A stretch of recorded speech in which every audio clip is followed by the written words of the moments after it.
¿Cómo es una casa embrujada? Es antigua, está abandonada. Al parecer, cualquier inmueble puede ser refugio para esas entidades de bajo astral que nos miran dormir, que buscan llamar nuestra atención azotando puertas, empujando muebles, escondiendo cosas, cambiándolas de lugar. Esta noche te contaré una historia reciente, algo que le sucedió a una familia en una casa que rentaron para tomarse unas vacaciones. Es hora, prepárate, apaga las luces o cierra los ojos, ponte tus audífonos y que venga la oscuridad.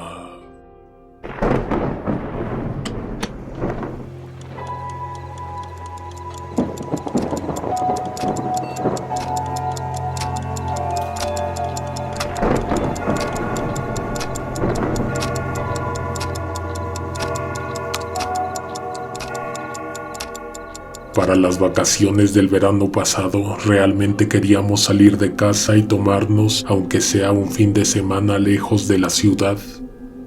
Sabíamos que las condiciones para viajar a cualquier destino turístico eran peligrosas, debido a los contagios más que nada. Por esto mismo, decidimos rentar una casa en Morelos. Revisamos las aplicaciones de reservas, pero encontramos todo ocupado para las fechas que teníamos en mente. Después, buscamos en el apartado de ventas de Facebook y ahí encontramos la villa que terminamos rentando. Viajamos en 2 coches, en uno venían mis 2 hermanas y sus hijos, y en el otro mi esposa, mi hija y yo. Teníamos tantas ganas de ir que dejamos pasar unos cuantos detalles sospechosos en el proceso de reservación de la casa. La dueña del lugar desde un inicio me informó que no contestaba llamadas y que solamente se comunicaba por WhatsApp. El dinero que pagué por la renta del sitio se mandó por medio de una transferencia bancaria.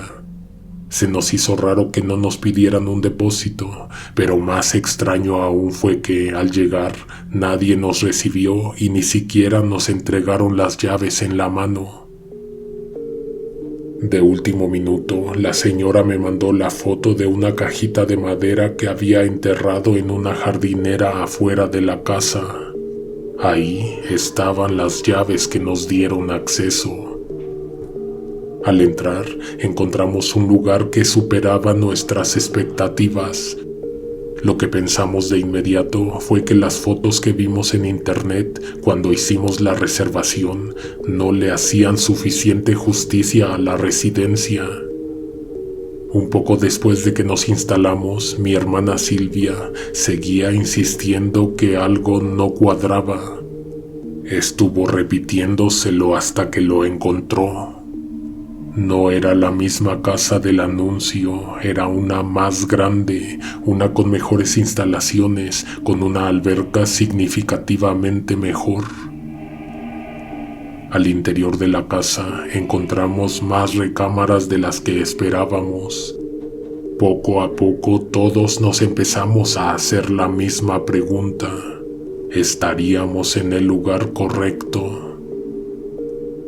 Diana, mi otra hermana, creía que quien nos había rentado la casa ni siquiera era la verdadera dueña. Nos tratamos de comunicar con esa persona por teléfono. No fue sorpresa que no nos contestara la llamada. Lo que sí nos empezó a preocupar fue que tampoco respondía los mensajes. Quisimos dejar de lado lo que estaba ocurriendo y mandamos a los niños a que se fueran a cambiar para meterse a la alberca. Poco tiempo después, Renata volvió emocionada a pedirme que si la dejaba quedarse en el cuarto de las muñecas. De todas las habitaciones disponibles, había una que destacaba de las demás. Era una recámara con tapiz color rosa, decorada con decenas de muñecas que, sentadas en las repisas, miraban en una misma dirección, al vacío, al centro de la pieza. En lo particular, me resultaba espeluznante sentir las miradas de esas niñas con vestidos miniatura, de los bebés recargados en las paredes, de las de porcelana, de las de trapo y de todas esas muñecas que tenían la cara pintada de blanco y lágrimas dibujadas en la mejilla. Pero mi hija insistía en que quería quedarse a dormir ahí. Le pedí que de preferencia no tocara nada o que de menos tuviera cuidado y dejara todo de vuelta en su lugar. Fui por su maleta y volví. Le estaba ayudando a ponerse el traje de baño cuando escuchamos el agua de la alberca chapotear. Apresuré a la niña diciéndole que seguramente alguno de sus primos ya se habría zambullido en el agua, mientras que ella todavía no terminaba de cambiarse. Cuando me asomé por la ventana encontré el agua de la alberca revuelta, agitada, pero ahí dentro no había nadie. Poco después vi salir a mis hermanas de la cocina y también vi a mi esposo acercarse al centro del patio. Mis sobrinos todavía se estaban poniendo los trajes de baño, lo cual hizo que todos nos preguntáramos quién había saltado al agua. De un lado de la alberca aún quedaba rastro del agua salpicada.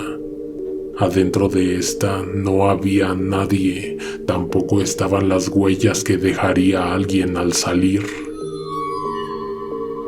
A pesar de que no teníamos pruebas aún para pensar que había alguien además de nosotros en la casa, discretamente, sin que los niños se dieran cuenta, nos pusimos a buscar, a revisar cada pieza, cada rincón. Para nuestra fortuna, todo estaba aparentemente en su lugar.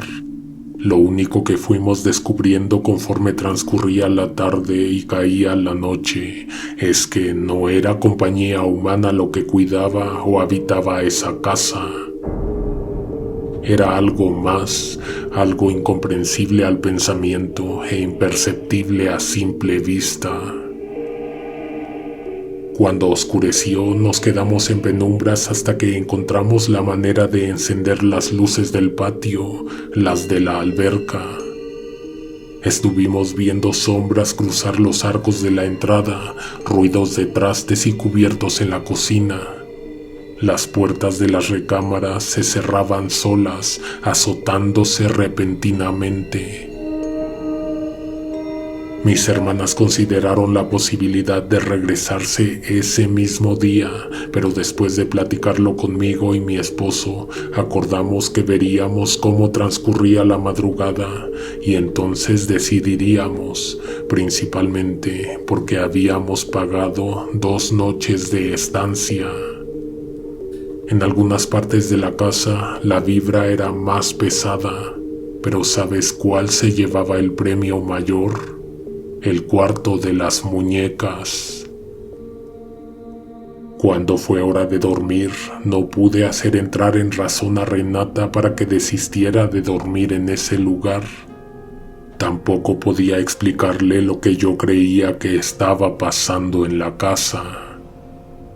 Después de un largo berrinche me convenció de que me quedara con ella en una cama rosada, rodeada de velos transparentes que bajaban del techo y observada por decenas de muñecas que tenían los ojos bien abiertos. Ambas conciliamos el sueño de inmediato. Contrario a lo esperado, pudimos dormir bien, hasta que tuve que levantarme para ir al baño. No encendí la lámpara para no despertar a la niña. Caminé a tientas hacia la puerta y, guiándome solo por la luz que entraba por las ventanas, encontré el sanitario. No pasaron ni 2 minutos cuando escuché los gritos de Renata. Volví corriendo a la recámara y la encontré de pie a mitad del cuarto, llorando. Me dijo que mientras yo salía al baño, alguien se había metido con ella a la cama, bajo las sábanas. Alguien con los pies fríos como la abuela Tina. Me hubiera gustado creer que la niña había tenido una pesadilla, pero considerando todo lo que había pasado la tarde anterior, no pude conservar la calma y me asusté tanto como ella, especialmente porque al mirar a través de los pliegos de tul que rodeaban la cama, me pareció ver que sí había alguien escondido bajo las blancas sábanas. Salimos del cuarto y buscamos la recámara donde se había quedado mi esposo. Lo despertamos para contarle lo que había ocurrido. La niña entonces volvió a mencionar que quien se había metido a la cama tenía los pies fríos, como Tina, su abuela, pero que no era ella. Tina era mi suegra, la abuela paterna de Renata. Cuando mi esposo escuchó eso, le preguntó a qué se refería. Nuestra hija entonces nos dijo que la abuela Tina a veces se metía bajo las sábanas a dormir con ella en su propia cama, pero en nuestra casa, y que lo que había sentido en el cuarto de las muñecas eran los pies de otra persona. Hay que mencionar que la señora Justina tiene un par de años de fallecida. Esperamos despiertos hasta el amanecer, entonces tomamos la decisión de marcharnos, empacamos las mochilas y cargamos los coches. Antes de irnos, quisimos contactar a la supuesta dueña para devolver las llaves. Nadie nos respondió nunca. No nos quedó opción más que meter las llaves a la caja de madera de donde las habíamos obtenido y la volvimos a enterrar en la jardinera. Todo el camino de vuelta mi esposo se fue callado, seguramente pensando en lo que había dicho la niña. Renata tiene 6 años. Hasta el día de hoy sigue diciendo que lo único que a veces la despierta en las noches son los pies fríos de la abuela. Me da horror pensar e imaginarlo.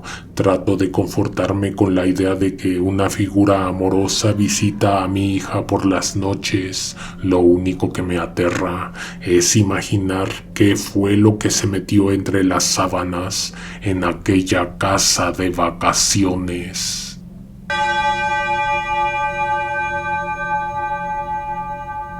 ¿Has estado en una situación similar? Cuéntanos, deja tus comentarios, opiniones y experiencias aquí abajo o bien en nuestro correo electrónico conejonegroteobserva@gmail.com. En estas pantallas te dejo un par de recomendaciones para que sigas escuchando historias reales de terror. Alguien te observa en la oscuridad.